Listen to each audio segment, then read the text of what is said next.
everyone. Or should I say good evening, because it's still actually, even though I'm releasing this morning, it's still last night, and I've just got back from the game.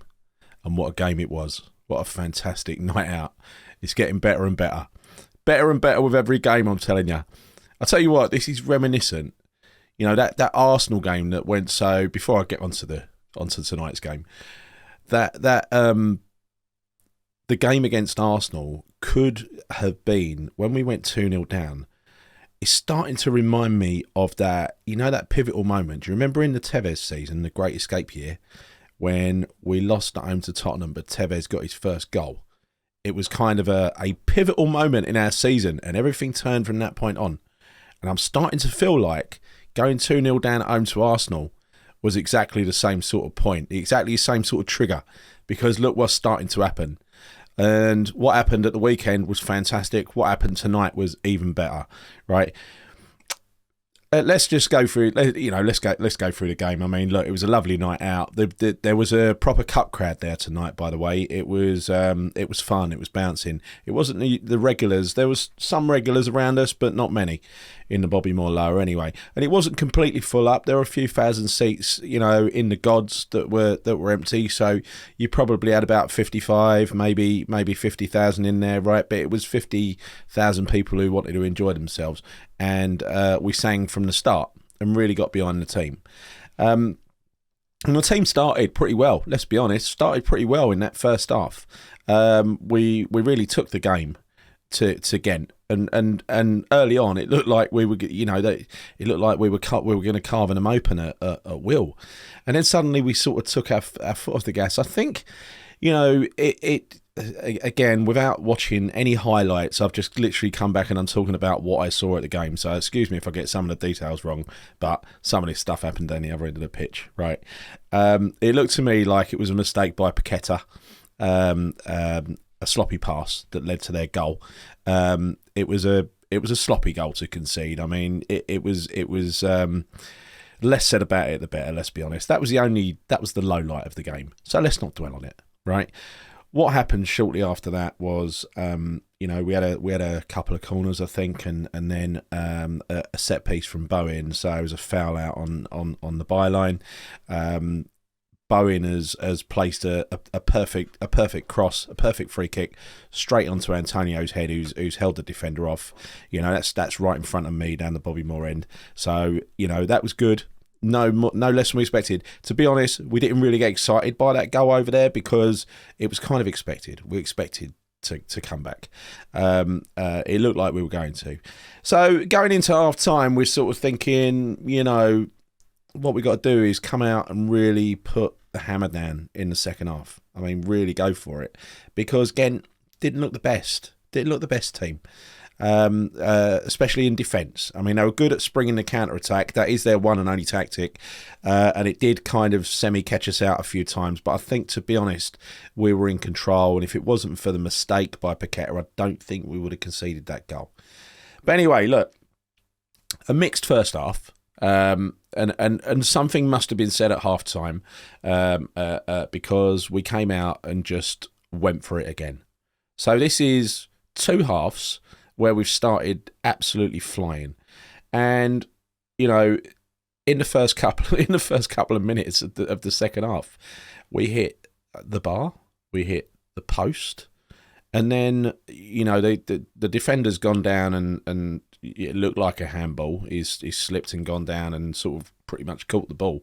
Again, it's down the other end, so that's just what I was seeing from quite a long distance away. But then, there was a corner. I think we won a corner, but instead of taking the corner, the referee was obviously getting a signal. We went over to the screen, changed his mind, gave a penalty, and Paqueta made up for the sloppy pass in the first half. Took an absolutely amazing penalty, a really, really good penalty. Didn't really matter that the keeper dived in the right way. He weren't getting it. It was placed absolutely right. I don't think the guy's got a nerve in his body, Paqueta. And while I'm on Paqueta, I thought he had a fantastic game. I know he made that mistake, but he's going to make those mistakes because he always tries the difficult pass, the impossible pass. I'm starting to really like him. He does everything at a snail's pace, but his brain is operating at twice the speed as everybody else. I mean, he's got so much talent. It's incredible. So yeah, look, we're 2-1 up. Things are flying. That's when the ground really started bouncing. And by the way, there was a little moment, right? And this was quite funny. The Gent fans, they were pretty good actually. They were there en masse. They filled the lower and the upper section. They were doing the usual European style dancing, the twirling of the scarves, the bouncing up and down in unison, and all that kind of stuff that we've seen from quite a lot of European fans in the last couple of years. But just before we were given the penalty, they decided to try and create a little bit of atmosphere by using the torches on their mobile phones, right? So, I don't know how well this is going to come out on the camera, but they were literally just, holding their torches up, and there was probably about 50 of them, and then they started waving them around and stuff like that. Well, we scored almost immediately. They started doing that. So then West Ham being very childish, you immediately saw about 20 West Ham torches come on in the stand next door, and they were waving them back. And before you knew it, it just spread all around the ground until I had my torch on as well. Everyone was doing it. It was just so funny. It was so funny. But yeah, anyway, look, back to the game. I've had a lovely night. Back to the game. And then what we saw next was sublime. Declan Rice just taking the ball off of Paqueta, who I think had gone to ground, this side of the halfway line, and just surging forward. He kept going. He drops the shoulder and he passes it into the corner of the net after something like I don't know, how many yards is that? I don't know. Anyway, the place just erupted. It erupted over there. We like to see, a goal, but a Declan Rice goal is a very rare one. And when you get a goal like that, which was a real top-class goal, you're going to celebrate that, aren't you? And then shortly after that, all this happening didn't seem to be very many minutes, I don't know, 10 minutes, 12 minutes, don't know. But anyway, straight after that, a few minutes later, Antonio intercepted a pass, I think, from Paqueta. Again, by this time, Gent are just on their heels. They're just constantly defending. He's gone inside. He's gone to the, he's dropped shoulder, gone to the right, and just literally passed the ball into the top of the net. 4-1. 4-1. We're dancing. We're hugging. Everything's going well.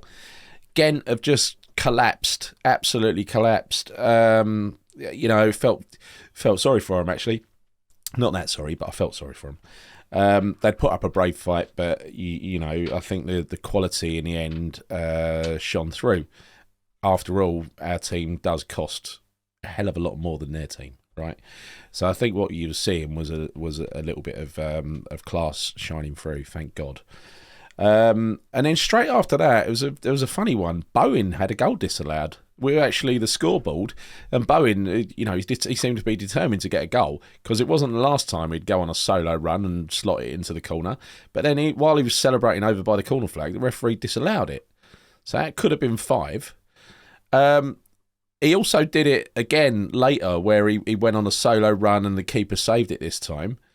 So that would have been 6. There was another one as well with Cornet. Cornet was one of the substitutes. Similar to the Fulham game, 1-on-1, ballsed it up. He doesn't do 1-on-1s, does he? Cornet doesn't. If I could give somebody a bit of advice on 1-on-1s from someone who's not a striker and a bit of a crap footballer, hit the thing early, for Christ's sake. Hit the thing early. He seems to carry it until the keeper's right on top of him, doesn't he? But anyway, look. What a celebration. What a version of Bubbles at the end. The crowd were magnificent for the 4th game running, I think. 3rd game running. We were brilliant against Arsenal. We were brilliant against Fulham. And I think the game before that, we were brilliant as well, if I remember rightly. So the crowd have really, really turned this on. Congratulations to the players. Some of the performances out there tonight were just magnificent. Paquetá, I'll forgive him the mistake because he was brilliant. Declan Rice was sublime as per usual. Vladimir Coufal is just a warrior, and he's back to his best now, which is why we fell in love with him in the first place, right? He's back to his best, and he's been back to his best for a couple of weeks. Kurt Zouma, amazing, absolutely amazing. Aguerd, I kind of give him a little bit of blame for the goal from what I saw, but other than that, absolutely solid, brilliant, pacey, which is why he was there, which is why they picked that defence today. Emerson, really, really good, really solid, got forward a lot, did really well. Thomas Souček, I wouldn't say had a particularly good game, but this. I suppose we've just got to see this as the this is the team that Moyes picks, and he was part of that team, and it's just won 4-1. So, but again, I struggle to think of anything. Nothing jumps out that Thomas did really, really well. Antonio looked like he was treading water today, but he got 2 goals. I think he was tired after the Arsenal game, but he got taken off after 70 minutes for a rest. So did Deck. So did oh God, I can't remember. Bowen, fantastic, absolutely fantastic. Ben Rama, flat to deceive. 2 really bad crosses in the first half, which frustrated me, where he didn't look up.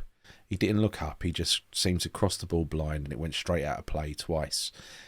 And with at least one of those, there was a player, I think Coufal was available. He was available on the edge of the box. He could have found him, but he didn't.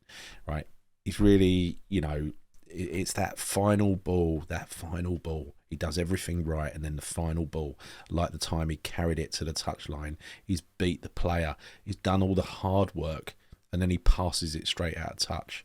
So I think, if I was being picky, and I can't really be picky after a 4-1, there wouldn't be any donkeys in the player ratings. But I think everyone was absolutely excellent, except for maybe Ben Rama and Souček. Right. So, but other than that, another lovely night of football. I'm off to Bournemouth on Sunday. I'm lucky enough to get a ticket to that. I've never been there before, but I'm looking for us to do this on 2 fronts now. I want to see another good performance. Confidence breeds confidence, and I'm looking for a lovely either a draw or a win at Bournemouth, because we've now got to look forward to the semi-final of the Conference League. European semi-final again. It's a fantastic achievement, and this has not been a strong competition, but it is getting stronger now in the latter rounds. Gent were no mugs. We've just put them to bed quite well, but we had to be at our best in that second half to do it. Now we're going to play AZ Alkmaar of Holland, who are a genuinely decent side. Again, they're well beatable by us. They've just managed to get past Anderlecht, squeeze past them on penalties after drawing 2-2 after 2 legs. That's the Anderlecht that we put to bed quite comfortably earlier in the season.